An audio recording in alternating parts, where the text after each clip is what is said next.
Philippe Michel Labrosse, bonjour. Bonjour Quentin. La pire réponse qu'un assureur puisse faire à un client qu'il a au téléphone, c'est quoi? La réponse vraiment impardonnable, quoi. Ah bah c'est quand ce client se trouve en difficulté parce qu'il subit un sinistre, quelque chose d'imprévu, lui dire bah, je suis désolé, c'était pas dans votre contrat. Horrible, horrible. C'est horrible et c'est vraiment ce qu'il faut éviter.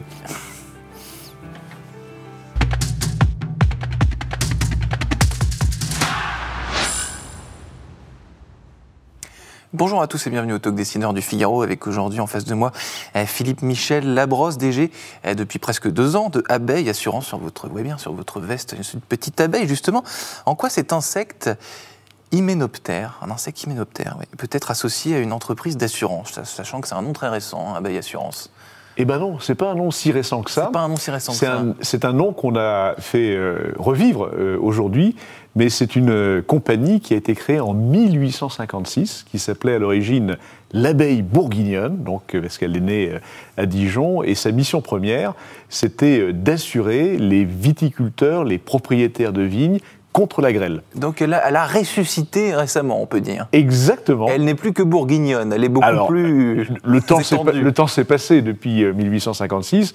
Elle a longtemps été Abeille Assurance, donc jusque dans les années 90. Elle était purement française, et puis elle a été cédée à des Anglais, donc dans les années 90, qui s'appelaient Aviva, d'abord Commercial Union, puis Aviva. Et nous avons décidé, lorsque Aviva a souhaité céder sa filiale française, de nous porter acquéreur de Aviva France, que nous avons rebaptisé avec son nom d'origine, Abeille Assurance. Et donc cette abeille, alors, qu'est-ce que ça a un symbole quelconque dans ce métier? Quelque chose qui relie l'abeille au monde de l'assurance ou pas du tout? Alors on peut lui trouver plein de symboles. La première, c'est qu'elle est forcément proche de la nature. L'abeille, c'est elle aussi qui pollinise. On peut dire aussi que l'abeille est travailleuse, qu'elle vit en ruche et que finalement c'est très cohérent avec l'image d'assureur qui protège parce qu'il y a une mutualité d'assurés. C'est un insecte assez sain finalement. C'est ce qui nous semble en tout cas. Vous connaissez bien donc ce secteur, parce que vous avez travaillé chez Allianz ou à la Massif.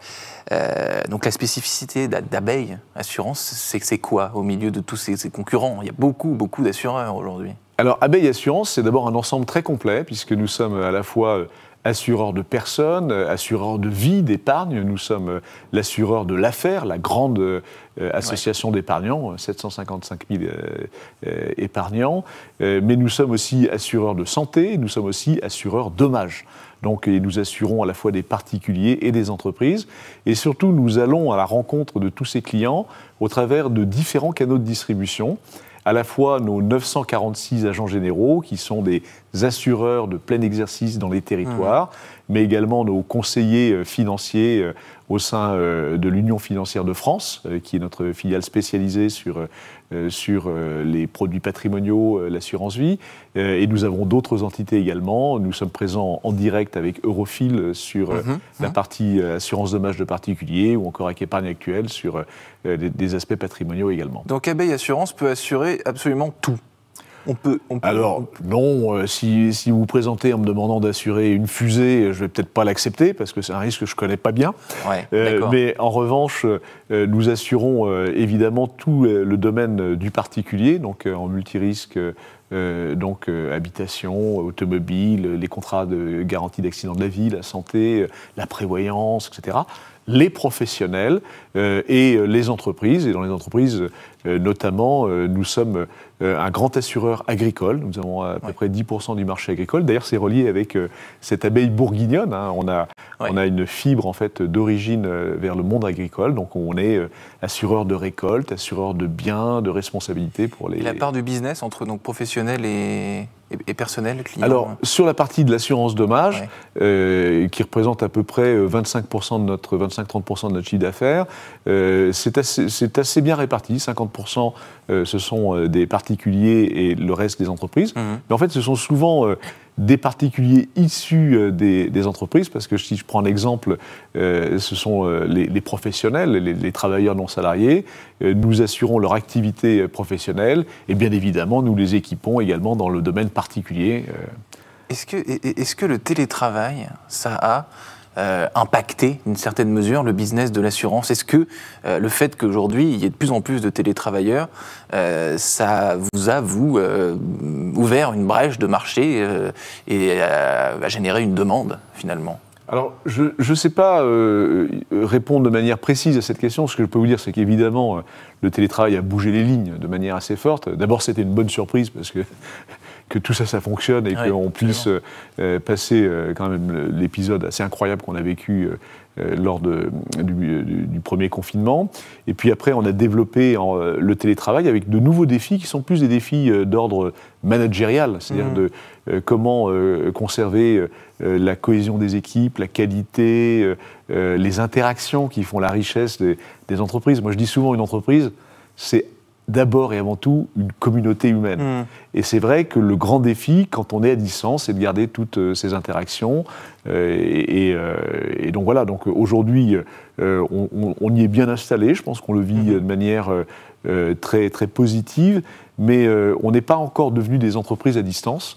Donc il faut en permanence continuer à progresser pour que ce télétravail soit très positif à la fois pour les collaborateurs et collaboratrices, mais aussi pour les clients. C'est ça, parce que pour la partie interne, j'ai bien compris, mais en matière de business, est-ce que le télétravail a généré de l'assurance, si je puis dire? Est-ce qu'on assure de la même manière qu'un télétravailleur qu'un travailleur qui est au bureau? Ah oui, on a étendu des garanties, en fait, hein, c'est-à-dire que notamment des garanties en fait dans le domaine particulier pour couvrir en fait sur l'activité de travail à domicile. Voilà. Bien sûr, donc voilà, quand je renverse quelque chose sur mon laptop, et effectivement c'est un accident dans le cadre du travail, mais qui est couvert dans l'habitation. Voilà, on a évidemment étendu tous ces aspects-là, mais est-ce que ça a vraiment fait croître notre marché de l'assurance ou les besoins à couvrir? J'en suis pas totalement certain.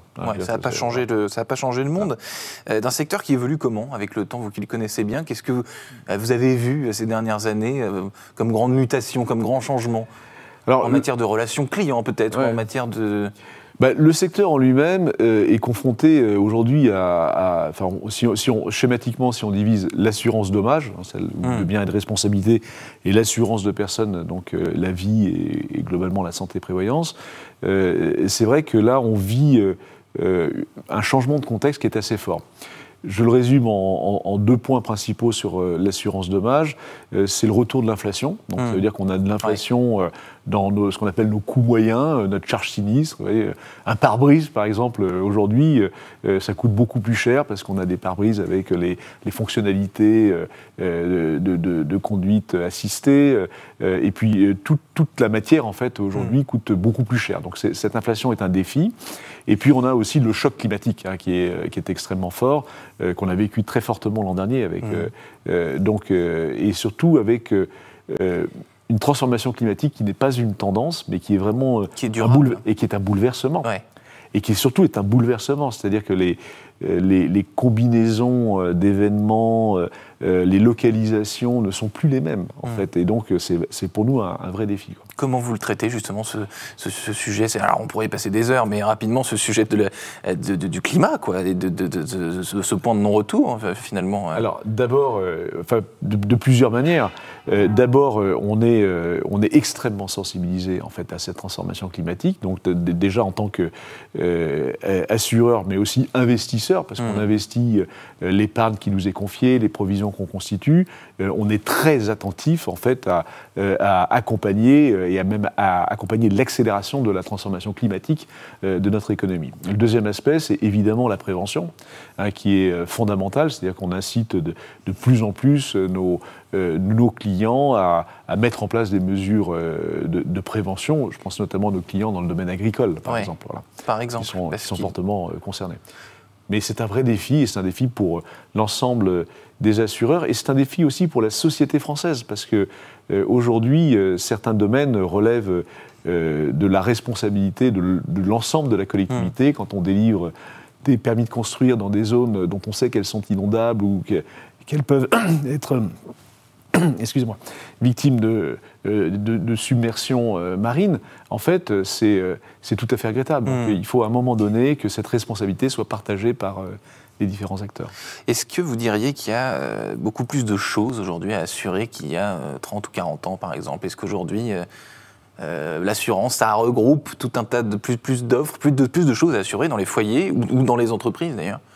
Je le pense, je n'ai pas vraiment de statistiques, je le pense parce qu'il y a des nouveaux besoins, puis il y a des nouveaux risques qui apparaissent. Et le métier d'un assureur, c'est de couvrir des personnes, des entreprises contre des aléas, face à des aléas, face à des risques. Je pense à la cybersécurité, par exemple, des choses comme ça. Ça c'est un bon exemple. Vous avez aussi des nouvelles installations qui peuvent exister, comme les panneaux solaires, par exemple. Est-ce que comment on gère en fait l'assurabilité de ce type de... Parce que vous me donniez tout à l'heure l'exemple, je reviens au début de l'interview, l'exemple de la fusée. Vous dites ça, je suis pas sûr de l'assurer. Donc il y a une assurabilité, vous dites de certains. Alors, vous savez, le métier de l'assureur, en fait, il n'y a pas des choses que vous pouvez assurer ou pas assurer. En fait, c'est soit vous connaissez les risques parce que vous avez une expérience et que vous avez donc une expérience statistique des risques et que vous avez ensuite une capacité à les mutualiser. Basiquement, c'est ça la règle de l'assurance. Il faut que j'ai une mutualisation importante de mon risque, donc je répartis le risque de survenance en fait d'une occurrence donc, sur une mutualité suffisamment importante, et je connais statistiquement ce risque. Donc il y a des risques que je ne connais pas, voilà, donc si vous vous présentez avec quelque chose que je ne connais pas, je ne pourrai pas l'assurer parce que je suis incapable de vous donner un tarif et il n'aurait pas de sens puisque je n'ai pas de capacité à le mutualiser. En revanche, les autres risques, on les connaît bien. Et c'est là où le choc climatique est un défi, c'est qu'il touche au cœur même d'un des éléments de notre métier, qui est la connaissance historique et statistique, alors que c'est plus pareil. Voilà. Philippe Michel Labrosse, il nous reste une petite minute, une micro-minute. Dernière question. Il y a un cliché qui colle au monde de l'assurance et des assurés, c'est les Français sont excessivement exigeants. Est-ce que vous me le confirmez ? Oui, mais ils ont raison de l'être. Ils ont raison de l'être. Je pense que les Français ont raison d'être exigeants. Il faut aussi qu'ils entendent le message que les conseillers, agents généraux, courtiers peuvent leur donner. C'est que l'assurance, ça se pense aussi quand tout va bien. Et peut-être que nous aussi, on ne communique pas très bien parce que je pense que sans assurance, il n'y a pas de progrès. Je veux dire que s'il n'y avait pas d'assurance, on ne pourrait pas transporter des biens, des personnes, construire des buildings et développer des entreprises. Philippe Michel Labrosse, merci infiniment d'avoir répondu à mes questions pour le Talk Décideur du Figaro. Je vous souhaite une excellente fin de journée. Merci à vous.